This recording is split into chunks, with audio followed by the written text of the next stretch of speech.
अस्सलाम वालेकुम नाजरीन, ऑटोमेटिक न्यूज के साथ मैं हूं सुमेरा। सबसे पहले हेडलाइंस। पंजाब फूड अथॉरिटी का पूरे शहर में ऑपरेशन, जगह जगह छापे। नाजरीन अल्लाह भला करे ना पंजाब फूड अथॉरिटी वालियां दा भी इन्नी रिसर्च कर रहा जगह जगह जाके होटलों ते दुकानों ते जिन्हां कोल बसीदा चीज़ां पईयां वा भी जिहड़ियां डेट एक्सपायर होईयां चीज़ां पईयां वा हैं दुनिया नूं खवाउंदे निक्के निक्के मासूम बच्चे जिहड़े आ ओह खांदे आ चीज़ां। नाजरीन हैं बच्चे बीमार होण इस तो बचाने वास्ते जगह जगह फूड छापे मारन लई होई आ। भावें कोई मरदा मर जाए, इन्हां नूं जरा नहीं अकल आउंदी, इन्हां नूं ना अपने मुनाफे दी पई होई आ।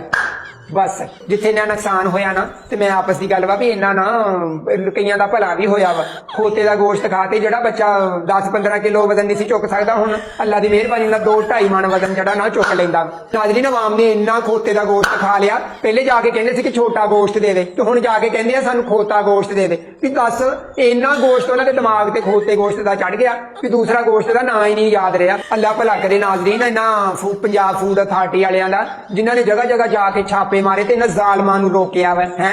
ये ना रोकन लोगों की सेहत का इन्ना मसला, बड़े मासूम न्याणे फुल भर जड़ियां चीज़ां गलत मलत खा लेंदे। नाज़रीन बड़ा काम किया पंजाब फूड अथॉरिटी ने।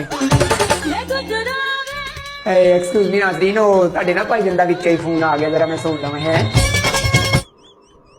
हाँ जी की होया?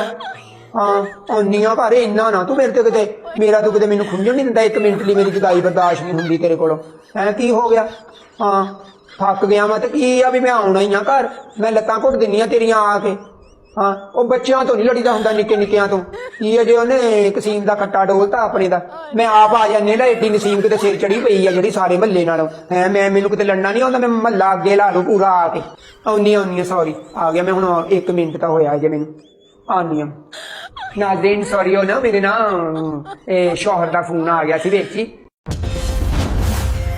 M1 Digital TV